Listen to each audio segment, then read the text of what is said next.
طيب إيه رأيكم يا شباب في التصميم ده أو التصميم ده أو الscreen دي أو حتى الcard ده؟ هتلاقي إن في بينهم اختلافات صح؟ ولكن في تشابه ما بينهم. هتقول لي فين التشابه ده يا عم مازن؟ هاقول لك التشابه هنا في شكل العناصر والauto layout. أيوه، يعني إيه بقى auto layout؟ auto layout يا معلم بكل اختصار يعني إن هي تبقى الحاجة مضبوطة على نفس الalignment بتاعها سواء horizontal أو vertical. طيب هو إيه تفاصيل الauto layout؟ هنشوف مع بعض ده في الفيديو ده. هنلاقي أول حاجة عندنا في الفيديو ده، أول حاجة مع بعض هي الauto layout. زي ما قُلت لك باختصار يا صديقي الauto layout هو عبارة عن إن أنت تنسّق العناصر على مسافات متساوية مع بعضها، ده باختصار شديد، وهنشرح مع بعض كل تفاصيل الauto layout مع بعض. هنلاقي أول حاجة مع بعض هنا الauto layout في أول التفاصيل كده أو أول كلام، هنلاقي عندنا هنا مثلًا على سبيل المثال الscreen دي فيها طبعًا يعني عصام صاصة عم الملايين، فإحنا هنا هنلاقي أول حاجة عندنا الscreen دي بعصام يعني عصام صاصة، هنلاقي هنا عندنا أول حاجة الscreen دي، هو إيه اللي بيخلّي الscreen دي شكلها حلو من وجهة نظرك؟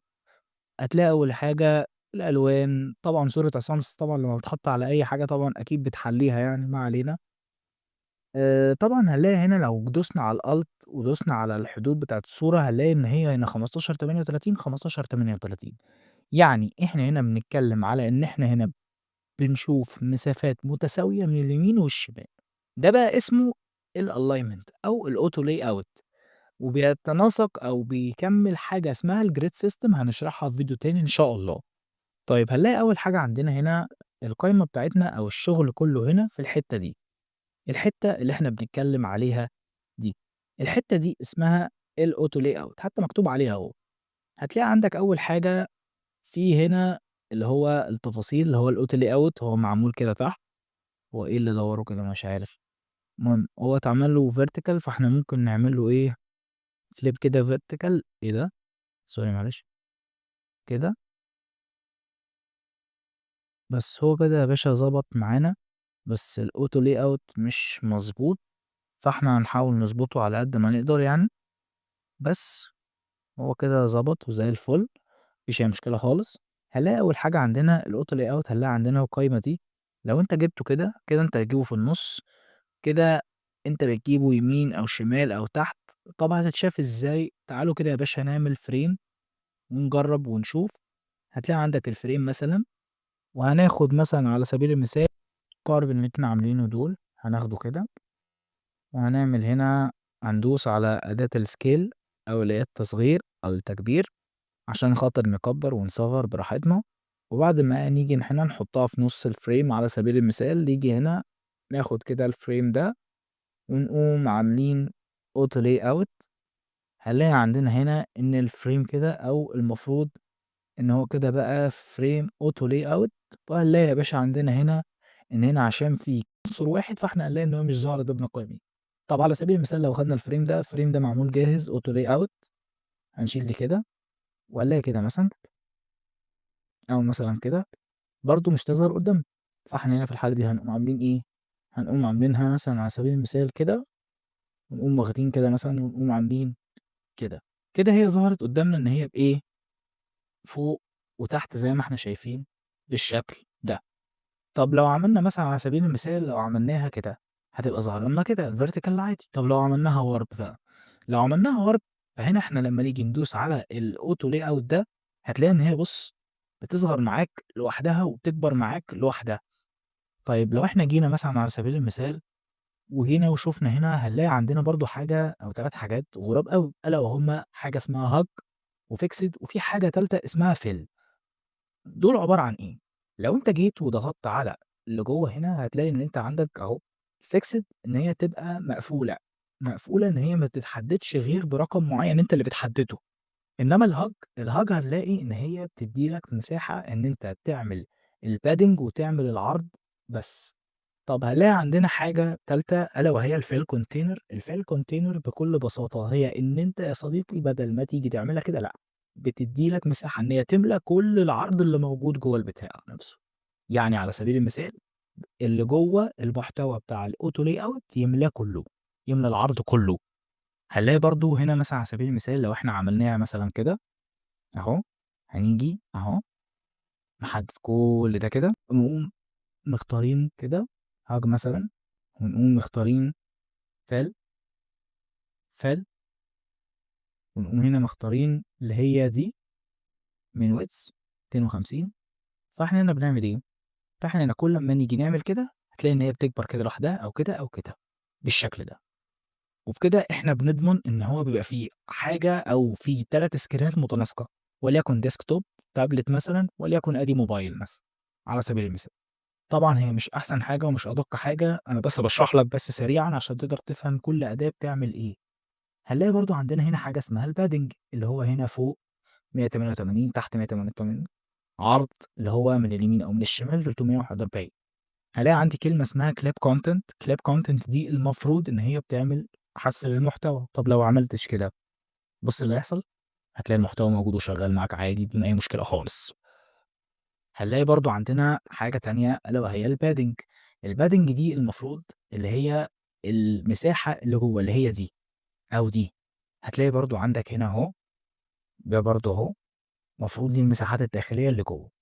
فأنت هتلاقي عندك هنا إن أنت لمّا تيجي تحدد أي حاجة جوه أي auto layout هيظهر لك الكلمة بتاعة fill container، أو ممكن تعملها hug، ما فيش أي مشكلة خالص، عادي جدًا، جدًا. طيب في حاجة كمان برضه محتاجين نعرفها، هو إيه الفرق بين الجروب والframe والflatten؟ ما ال3 يا عم بيجمّعوا. أنا هاقول لك في اختلافات طبعًا. أول حاجة الجروب هي بتجمّع عنصرين مع بعض بس، مش بتساعدك على التكبير الدقيق ومش بتساعدك في الprototype زي الframe. إنما الframe بيساعدك إنك تعمل prototype. يعني على سبيل المثال لو جينا يا صديقي مثلًا خدنا مثلًا المربع المحترم ده أو الكارت المحترم ده، فلنعتبر إن ده كارت يعني، يا سيدي نعتبره أو نعتبر إن هو شكل عمومًا يعني، وعملنا له مثلًا كده، جيت عملتهم الاتنين جروب، وليكن مثلًا كنت أهو. ممكن تعملهم عندك بطريقتين، في طريقة إن أنت تعملهم عن طريق Shift J اللي هو كده جروب، أو إن أنت ممكن تعملهم عن طريق إن أنت تيجي كده تمسك الاتنين مع بعض وتقوم عامل إيه، كده. معلش Control G يا جماعة أنا آسف، Control G. أو إن أنت تعملهم عن طريق إن أنت مثلًا تضغط على Control Z وتضغط على Control G، هتلاقيهم إن هم اتحولوا معاك بالشكل ده جروب أهو، كده عادي. هتلاقي إن هم الاتنين موجودين عادي وممكن يكبروا ويصغروا، بس مش هيساعدوك في الprototype زي ما أنت فاهم. أمّا الframe ففي حالة لو إحنا مثلًا على سبيل المثال خدنا الاتنين كده مع بعضهم، وبعد كده جينا وعملنا على سبيل المثال frame selection، هتلاقي إن الframe selection أهو، هو معاك frame بيكبر وبيصغر عادي ما فيش أي مشكلة، وهيساعدك في الprototype إن أنت مثلًا لو عايز تعمل مثلًا scrolling مثلًا horizontal أو vertical هيقدر يساعدك عادي وتقدر تعمل له clip content، عكس الجروب مش هتعرف تعمل له clip content أكيد. عندك بقى حاجة بقى اسمها flatten. الflatten دي مش بتستخدم كتير، ودي بتساعدك إنك تحوّل الشكل كله لإليستريتور. يعني تاخد الاتنين دول أو ال2 shapes دول تحوّلهم لك إليستريتور.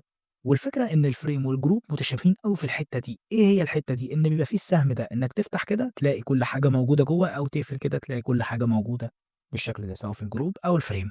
أمّا في الflatten بقى فهتلاقي لأ، مش هيبقى في ده. ومجرّد ما تدوس على دول، بُص إيه اللي حصل، الصور اختلفت وما بقتش موجودة خالص، وبقى كُلّه في نظام vector واحد. هتدوس Control Z هيرجّعك عادي. الاختصارات يا شباب مهمة.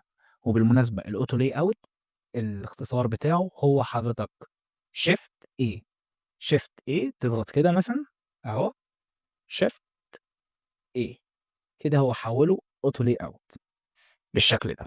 طيب هنلاقي إن أنت برضه عندك أكتر حاجات بتستخدم في الframe عمومًا أو في الauto layout هي الhug والfill. الfixed نادرًا لمّا بتستخدم لإن هي بتستخدم في حالات خاصة أوي. فهتلاقي إن الhug عندك ممكن تستخدم على سبيل المثال في الform، أو ممكن تستخدم مثلًا عفوًا الfill ممكن تستخدم في الforms مثلًا، اللي هي الحاجات اللي فيها fill أو فيها كذا حاجة بتتحط جوّه auto lay واحد. أمّا الhub فهتلاقي إن الhub بتستخدم في اللوجوهات، ممكن تستخدم مثلًا في حاجات بسيطة أوي، أوي برضه، اللي هي الحاجات اللي ما بتحتاجش إن غير إنك تحدد المساحة اللي حواليها مش أكتر. هتلاقي بقى عندك حضرتك الfixed مش بتحتاج غير حالات بسيطة أوي ونادرة لمّا بتستخدم. فسواء الHug أو الfill الاتنين هيمشوا معاك كويس أوي، بس طبعًا الfill هتمشي معاك أحسن لو في أي حاجة جوّه الauto layout زي ما قُلت لك. لو مثلًا على سبيل المثال حددنا دي كده وعملناها auto layout ودوسنا على ده، كده هو بيحوّل لك الfill أو بيحوّل لك كده الشكل عمومًا ل بيحوّله لك لHug على سبيل المثال. فأنت هتلاقي هنا مثلًا على سبيل المثال أهو، إحنا كده بنكبّر، خلّينا مثلًا إيه، ندّي الmove tool. هو بُص، طالما هو عمل لك كده، هو خلاص هو قفل على مساحة الframe اللي موجودة جوّاه، اللي هو الHug أو الfixed هي اللي قافلة. لكن بُص الHug هيدّي لك إيه، هيدّي لك مساحة عادي، لكن الfixed هو قافل بمساحة اللي أنت مدّيها له. يعني هو إيه، قافل بالمساحة اللي أنت مدّيها له. هتلاقي عندك هنا هو مثلًا كده، كده هو جايب في النُص مثلًا، كده هو جايب يمين شوية وهكذا. هتلاقي مثلًا على سبيل المثال لو أنت عايز مثلًا تعمله fixed أهو، لو أنت عملته hug كده أنت عملته إيه، قفلته بإن هو يكون hug زي ما قُلت لك. ممكن طبعًا ترجّعه مرّة تانية، ما فيش أي مشكلة خالص، هتدوس كده هتلاقيه رجع تاني معاك بالشكل ده. طبعًا لو أنت جيت وعملت warp هو الwarp بيعمل إيه، لمّا أنت بتعمل كده بيعمله لك زي contrast اللي هو بيخلّيه لك ينزل كده، كإنه شاشة معاك تانية، أو إن أنت مثلًا بتعمل responsive أو شاشات responsive من تابلت لديسكتوب لموبايل وهكذا. طيب برضه هنلاقي عندنا دي علامة الpadding أهي، كل حاجة تقدر تحددها على حدة، سواء اللي فوق أو اللي تحت أو اليمين أو الشمال عادي براحتك خالص. هنا بقى عندك دي ما تلعبش فيها أفضل حاجة يعني الexcluded.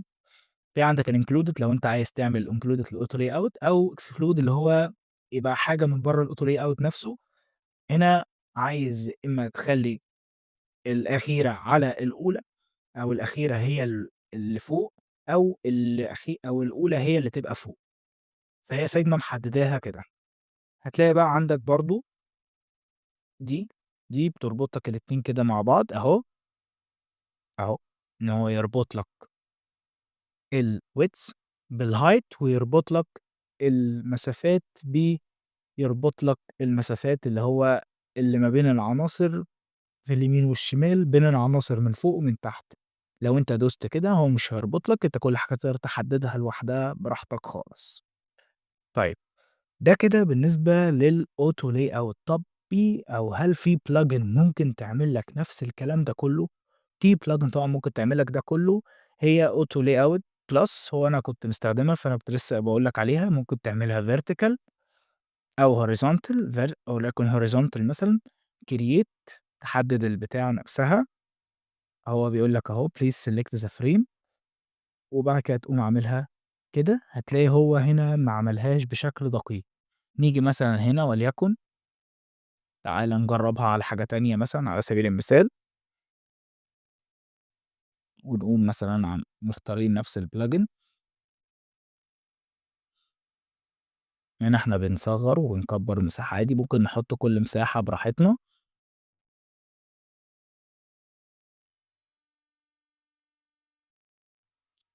وليكن مثلًا ده، ناخد الكارت ده، مش لازم ناخد فريمات كبيرة، أهو. هو كده عمل لك الauto layout. يعتبر هو نفس النتيجة، يعني ما فيش نتيجة مختلفة ممكن هو بيقدّمها لك plugin زي دي، وخصوصًا إن هي مش حاجة صعبة. الفكرة إن الplugins مش هتحل محلك، يعني الAI عمره ما هيحل محلك في يوم من الأيام، بس الفكرة إن هو بيساعدك إنك تعمل أفكار جديدة. عمومًا دي كل حاجة كانت ممكن تتقال عن الauto layout. أتمنى إن هي تكون عجبتكم. دي أساسيات الauto layout يعتبر والحاجات الadvanced كمان. ما أظنش إن في حاجة ما شرحناهاش. دي كانت الauto layout. لو عجبكم الفيديو يا شباب ما تنسوش تعملوا لنا لايك وسبسكرايب وشير عشان خاطر نقدر نفيد أكبر عدد ممكن من الناس. أشوفكم في فيديو جديد. سلام.